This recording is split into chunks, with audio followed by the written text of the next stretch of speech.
again, everyone. This is Jeff Adler continuing my video series, Why I'm Right 2.0. Been a while since my last video, dealing with some things, but I'm back. And I wanted to talk about a recent rash of events where the media, celebrities, politicians, people out of the culture have been eager, it seems, to rush to a conclusion, jump to conclusions about certain events that come up in the news. And we on the right like to call this a rush to judgment. And this phenomena is not new. You might think, if you're from my side of the aisle, that it's a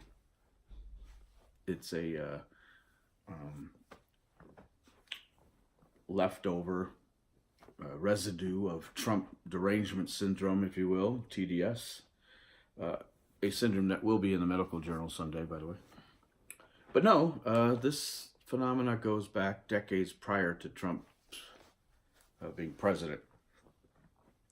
And it's actually brought on by other psychological means, mostly the left's desire to speed things along. They're not, as I've told you before, they're not satisfied with the speed in which our culture moves to the left.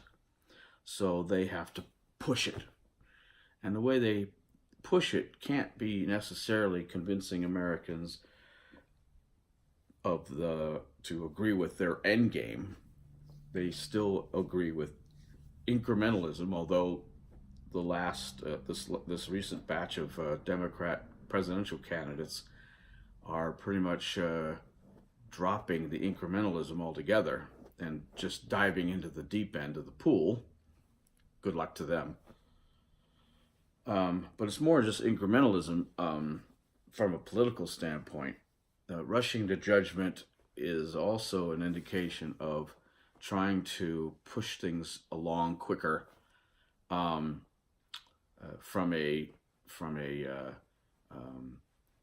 opinion standpoint, to get more and more people, as many people as possible, to believe things that may not necessarily be true before the facts come out. And then, of course, once it's in their little heads that a certain thing is true or caused by the right wing doing something dastardly, no fact, no series of banal, boring, pieces of information that come later down the line are going to undo the damage. And that's the point. This is all about creating pushing a worldview and creating a set of ideas for people to ingest while information and facts are being gathered. It is a lot more exciting during the process of discovery to lie and suggest that maybe something is really untoward, that the dastardly right-wingers are doing something bad, that there's all this hate and bigotry in the country, than it is to wait patiently, sometimes days, sometimes weeks, if not months, for all the facts to come out. And so while people are on the edge of their seat and interested in watching the news, they form this narrative. By the time the facts finally do come out, maybe drip, drip, drip, or maybe all at once way down the line,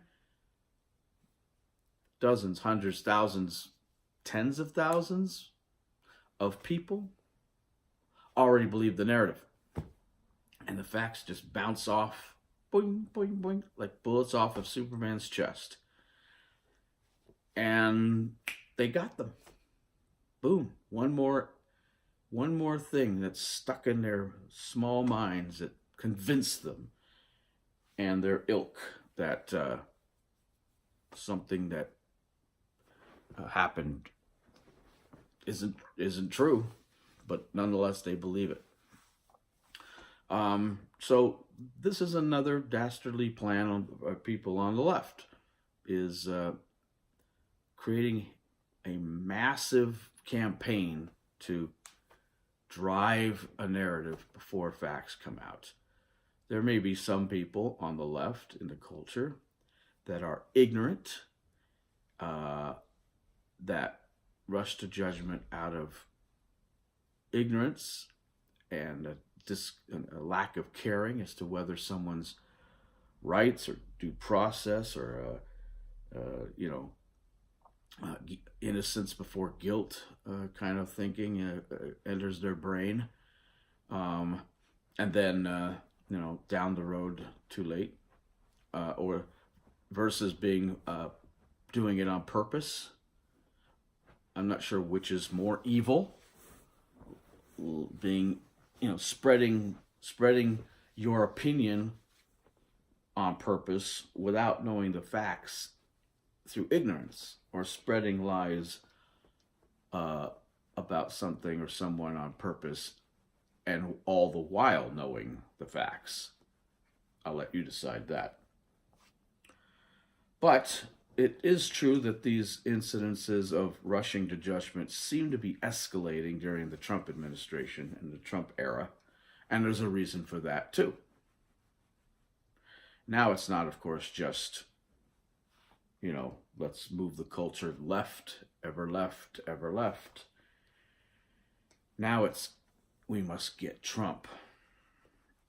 As I said in one of my last videos about people who having to deal with Trump and who Trump is, they don't care. They'll lie about him.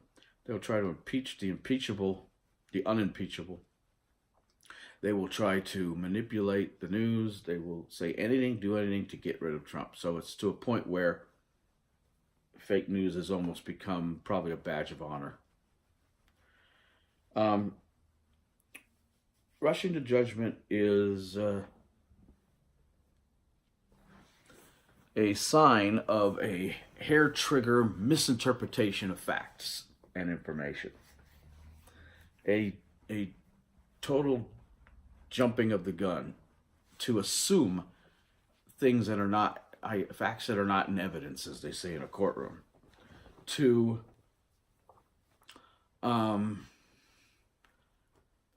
want and desire so badly that something be known to be bad about the right. And the left, if it's a right-winger doing the jumping of the gun, and there are some that do that, but again, more left than right, by far. They want it to be so true. They want the story to be so juicy in the cases of the media or newspapers, and they've admitted it as such, that they immediately go there, and then they worry about the facts destroying their narrative afterwards. Again, is this hair trigger misinterpretation purposeful or accidental? Well, they keep falling into the same trap over and over again, so it's harder and harder to believe it's accidental. Just saying. People in the media, these so-called journalists, often when they do jump the gun, they'll give no attribution to their sources, because sometimes there are no sources, or protecting our sources. Oh yeah? What sources? Well, I can't tell you. Oh, how convenient, because I bet you just made that up out of whole cloth. There are no sources. You're the source. Of course, this is all fake news. Fake news wasn't born during the Trump era, but it surely came to be a thing during the Trump era. And of course, related to fake news is the recent rise of hate crime hoaxes. Now look, there are some hate crimes out there. And anybody, as far as I'm concerned, who commits a true hate crime, and I don't care who it's against, left or right, black or white, rich or poor, man or woman, gay or straight, I don't care.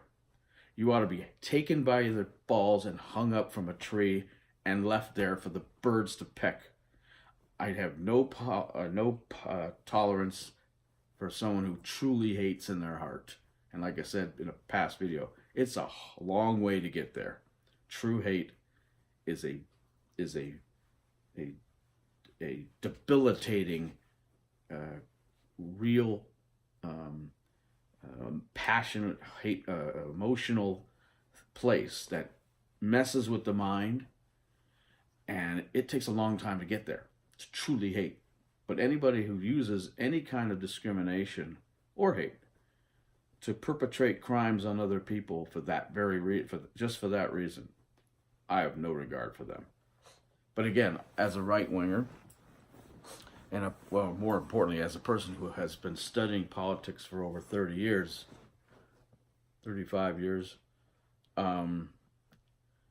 there are trends and there are differences between groups of people who would actually perpetrate them and who are merely said to perpetrate them.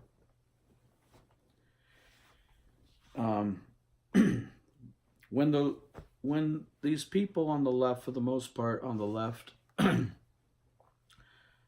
go ahead and put out their fake news or their hate crime hoaxes, and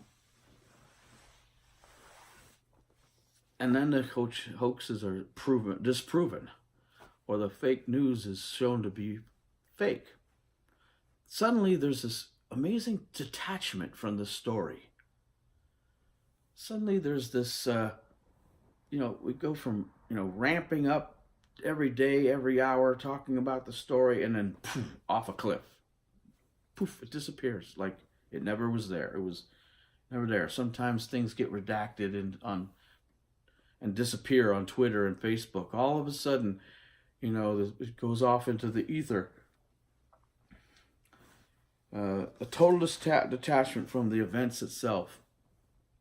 Like it was never there when the story is proven false. And they just act like, wasn't me. We didn't say anything. We weren't all jacked up about this story for 2 weeks or 3 weeks or 14 months or whatever. And so we're not the ones that are just suddenly ignoring it. It must be the other guys. And they think they just get off scot-free. And unfortunately, too often they do. They can destroy people, their lives, their reputations, and then they just stop talking about it because things didn't go their way. That wishful thinking didn't actually occur. And then they just stop talking about it, and that's supposed to be okay. No apologies. No take-backs, reversals. No, oops, we were wrong. The left can never say they're wrong. I've said that many times before. They'll never tell you they're wrong. And when I say never, I mean like almost never. We don't talk in absolutes on this video series. In the media, at least in terms of journalism, the old standby, when there was integrity in the industry, it used to be get it first, but get it right. Everyone wanted an exclusive. Everyone wanted to be the first to put out a story, but they made sure it was right before they did, and if they didn't get it right and somebody else beat them to it because they got it right, good on them. That used to be the standard. Then all of a sudden, it became, if it bleeds, it leads, which means that the most sensational stories went first. And we just hope we get the facts right. But in all the chaos going on, the blood and the gore and the shooting and the this and the that, it's understandable if we got a few things wrong. We'll make up for it later. Now it's pretty much facts don't matter. Only public opinion matters. What we in the media and we on the left can convince you in the public to be true, and as quickly as possible before the facts come out. That is 180 degrees from get it first, but get it right. Now, they don't care at all. They do not care. Right, wrong, or different. It's about opinion. It's about a narrative, an agenda, an ideology. And the media and the Democrat Party are entwined like two snakes wrestling on the ground. I don't know who said it, but whoever said it ought to get a medal. But not fairly recently, I heard somebody say a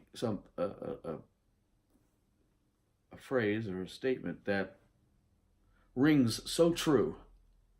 You know, part of the fake news and the hoaxes and all the other stuff has to do with racism, of course. And there's a whole bunch of racism or pretend racism I'm going to talk about.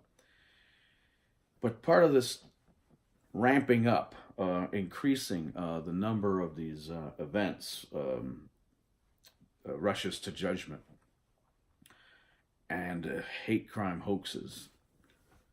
And there have been, by the way, look it up, Google it. There have literally been not tens, a few, not tens, hundreds and hundreds of hate crime hoaxes on college campuses and elsewhere over the last 2, 3, 4, 5 years. Hundreds. It is amazing what is going on out there, ladies and gentlemen. And in fact, I wouldn't be surprised if there are more fake hate crimes than actual hate crimes. What this person said rings so true, I have to write it down. The demand, or is it the need? The demand for bigotry in America greatly exceeds the supply. Let me say that again.